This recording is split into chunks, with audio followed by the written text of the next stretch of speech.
नमस्कार। आप सभी का स्वागत है एकलव्य ई पाठशाला में। आइए आज बात करते हैं छत्तीसगढ़ राज्य निर्माण की ऐतिहासिक पृष्ठभूमि। प्राचीन काल में छत्तीसगढ़ दक्षिण कोशल के नाम से जाना जाता था। इसे दक्षिण कोशल कहा जाने के पीछे तथ्य यह है कि यहाँ पर उत्तम किस्म के कोशा की प्रचुरता थी। इसी कारण इसे कोशल संज्ञा प्राप्त हुई है।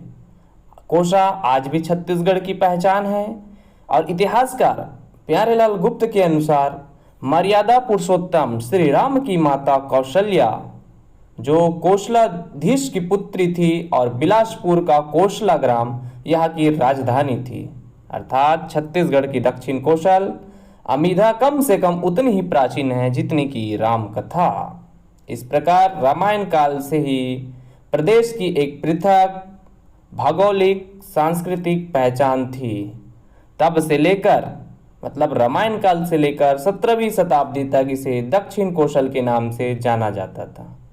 ऐतिहासिक काल में यह क्षेत्र सर्वप्रथम मौर्य वंश, उसके बाद सातवाहन वंश, फिर गुप्त वंश और उसके बाद वकाटक वंशों का अंग रहा। इसके बाद यहाँ पर नल वंश की जो दक्षिणी हिस्से में उनकी शासन थी और उसके बाद अंततः सोमवंशियों की स्वतंत्र सत्ता कायम हुई थी छत्तीसगढ़ में।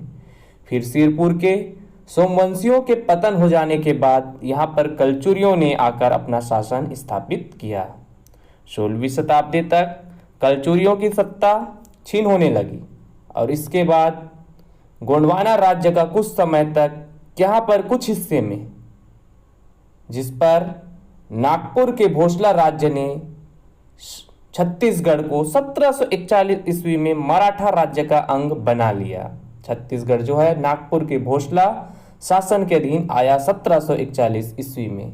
इसी अवधि में हमें इस क्षेत्र का नाम दक्षिण कोशल अथवा रतनपुर राज्य के नाम से भी मिलता है। आपको बता दूं कि मुगल काल में अबुल फजल ने भी रतनपुर राज्य कहकर छत्तीसगढ़ को संबोधित किया है।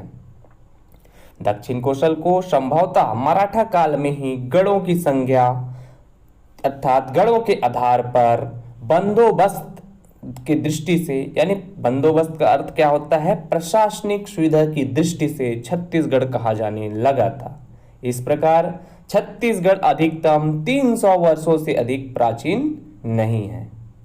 बात करते हैं साहित्य में छत्तीसगढ़ शब्द का सर्वप्रथम प्रयोग। तो देखते हैं दलराम राव, जो दलपत राव के नाम से भी जाना जाता है, जो खैरागढ़ के रियासत के राजा लक्ष्मी निधि राय के दरबारी कवि थे और इन्होंने 1494 में अपनी साहित्य रचना में सर्वप्रथम छत्तीसगढ़ी भाषा का प्रयोग किया है। आपको ध्यान रखना है कि साहित्य में सर्वप्रथम प्रयोग किसने किया है, दलराम राव। कब? 1494 में। इसके बाद बात करते हैं तो कवि गोपाल मिश्र, जो कलचुरी शासक राजसिंह के दरबारी कवि थे, उन्होंने 1746 में अपनी रचना खूब तमाशा में छत्तीसगढ़ी भाषा का उल्लेख किया है। ब्रिटिश की बात करते हैं तो मिस्टर जेटी ब्लंट, जो 1795 में अपनी यात्रा के वर्णन में उन्होंने बिलासपुर गजेटियर में शासकीय रूप से छत्तीसगढ़ी भाषा यानी शब्द का प्रयोग किया है। तो इस प्रकार सर्वप्रथम प्रयोग ब्रिटिश अधिकारी जो थे मिस्टर जेटी ब्लंट, उन्होंने छत्तीसगढ़ी शब्द का प्रयोग किया है 1795 में।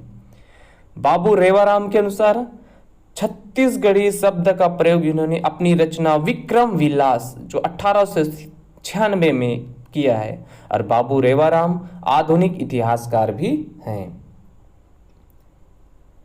वस्तुतः मराठों के आगमन के पश्चात छत्तीसगढ़ एक पृथक राजनीतिक इकाई के रूप में देखा जाने लगा। मराठों ने पहले से इसे अपने एक सूबा बनाया था, जिसको सूबेदारी प्रथा कहते हैं। राजकुमार बिंबाजी 1758 से लेकर 1787 के तक शासन किए थे। इसके बाद 1818 ईस्वी तक मराठा सूबेदार ही यहाँ के शासक थे। बिंबाजी के समय में ही बस्तर में एक महान क्रांति होती है, जिसमें संपूर्ण हलवा जाति का सर्वविनाश हो जाता है और उसको हलवा क्रांति के नाम से जाना जाता है, जो 1773 से लेकर 1700 1979 ईस्वी तक हुई। इससे निपटने के लिए राजा को मराठा सैन्य सहायता लेना पड़ा, जिसके कारण राजा दर्यादेव जो 1777 से लेकर 1800 ईस्वी उनको मराठों का राजनिष्ठ बना दिया। सैन्य सहयोग के प्रभाव के कारण एक संधि होती है, वो होती है 6 अप्रैल 1878 की ईस्वी में संधि होती है। संधि का नाम है कोटपाट की संधि। हाँ, इसी संधि के द्वारा एक महत्वपूर्ण कार्य ये होता है कि बस्तर को छत्तीसगढ़ में सम्मिलित कर लिया जाता है और इसी के साथ एक टकोली भी निर्धारित होती है, 59,000 रुपए की टकोली। टकोली का मतलब होता है विभिन्न जमींदारी क्षेत्रों से वार्षिक कर के रूप में लिए जाने वाली राशि। बस्तर राज्य को मराठों की अधीनता ला दिए जाने के साथ साथ अब ये नागपुर राज्य की दृष्टि में भी बस्तर में छत्तीसगढ़ी सूबे का अंग बन गया। यहाँ से अन्य जमींदारियां भी जिस प्रकार से कार्य करती थी वैसा ही बस्तर भी कार्य करने लगा और टकोली प्राप्त होने लगी। इस तरह संपूर्ण दंडकारनाय का अर्थ होता है स्वतंत्र बस्तर क्षेत्र, जिसको स्वतंत्र बस्तर राज्य का अंग बना लिया गया। कालांतर में बस्तर के राजाओं ने मराठा सत्ता की अवमानना के प्रयास किए। बहुत से राजाओं ने मराठाओं की सत्ता को अस्वीकार करने का प्रयास किए, जिसमें भोसलों को टकोली हेतु युद्ध भी करना पड़ा था। 1818 से लेकर 1854 ईस्वी तक छत्तीसगढ़ में नागपुर से भेजे गए जिलेदार सत्ता आसीन रहे थे। 1818 से लेकर 1830 ईस्वी के मध्य ब्रिटिश नियंत्रण के साथ वे 1854 ईस्वी तक यह राज्य करते रहे मराठे। इसके बाद 1854 से लेकर 1855 ईस्वी में छत्तीसगढ़ ब्रिटिश साम्राज्य का अंग बन गया। जब 1861 में मध्य प्रांत का गठन हुआ तब छत्तीसगढ़ इसके 5 संभागों में से एक था। 1905 में इसके एक जिले संबलपुर जो उड़िया भाषी क्षेत्र था उसको तत्कालिक बंगाल प्रांत के ओडिशा में तथा सांस्कृतिक समानता के कारण बंगाल के छोटा नागपुर जो बिहार के अंतर्गत आते थे, इनकी 5 रियासतों जशपुर, सरगुजा, उदयपुर, चांगभखार व कोरिया को मध्य प्रांत के छत्तीसगढ़ संभाग में मिला दिया गया। इस तरह वर्तमान छत्तीसगढ़ राज्य जिसका मानचित्र 1905 में बनाया गया था। इस समय संपूर्ण क्षेत्र में कुल 14 रियासतें थी। छत्तीसगढ़ राज्य की सर्वप्रथम स्वप्न दृष्टा थे पंडित सुंदरलाल शर्मा, जो एक महान विद्वान, साहित्यकार, हरिजन सेवक व स्वतंत्रता सेनानी थे। इन्होंने 1918 में अपनी पांडुलिपि में छत्तीसगढ़ राज्य का स्पष्ट रेखा चित्र खींचते हुए कहते हैं कि जो भूभाग उत्तर में विंध्यवासिनी श्रेणी मतलब विंध्याचल पर्वत व नर्मदा नदी से दक्षिण की ओर इंद्रावती नदी व ब्राह्मणी नदी तक, जिसके पश्चिम में वेनगंगा नदी बहती हो और जहां पर गढ़ नामवाची ग्राम की संज्ञा दी जाती हो, जहां पर सिंह बाजा का प्रचार हो, जहां की स्त्रियों का पहनावा एक ही प्रकार की वस्त्र है और वहां पर धान की खेती की जाती है, वही भूभाग क्या है? छत्तीसगढ़ है।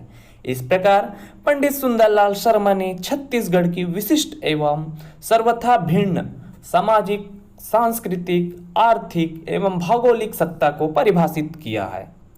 इनकी पृथक राजनीतिक सत्ता की वकालत अप्रत्यक्ष रूप से आज से 8 दशक पूर्व ही कर दी गई थी। उनकी यह पांडुलिपि एक राजनीतिक दस्तावेज है जो वर्तमान परिप्रेक्ष्य में विचारकों के विवेचनार्थ एवं एक सामर्थ्य सामग्री प्रदान करता है। कुछ बातें की दृष्टि से देखे जाएं तो पंडित सुंदरलाल शर्मा और गांधी जी में कुछ समानता है। जैसे गांधी जी ने अपना गुरु किस क्षेत्र में, अछूतोड़ उद्धार के क्षेत्र में स्वीकार किया है पंडित सुंदरलाल शर्मा को। इस प्रकार हम कह सकते हैं कि पंडित सुंदरलाल शर्मा का राज्य में वही स्थान है जो गांधी जी का भारत राष्ट्र में है। असहयोग आंदोलन के ठीक पूर्व पंडित सुंदरलाल शर्मा ने कंडेल सत्याग्रह की सफलता में छत्तीसगढ़ को राष्ट्र के राजनीतिक नक्शे में अंकित किया। छत्तीसगढ़ की राजनीतिक जागृति से प्रभावित होकर राष्ट्रीय आंदोलन के दौरान गांधी जी सहित शीर्ष के अनेक नेताओं ने छत्तीसगढ़ की राजनीतिक यात्राएं की। इन्हीं घटनाओं से देश में छत्तीसगढ़ की एक पृथक एवं स्वतंत्र राजनीतिक सत्ता स्थापित हुई। अब पृथक रूप से छत्तीसगढ़ राज्य की मांग होने लगी। नेक्स्ट वीडियो में हम बात करेंगे कि छत्तीसगढ़ राज्य की मांग कब से प्रारंभ हुई और अंततः कब जाकर छत्तीसगढ़ को एक स्वतंत्र राज्य का दर्जा प्राप्त हुआ। थैंक यू दोस्तों, थैंक्स फॉर वॉचिंग।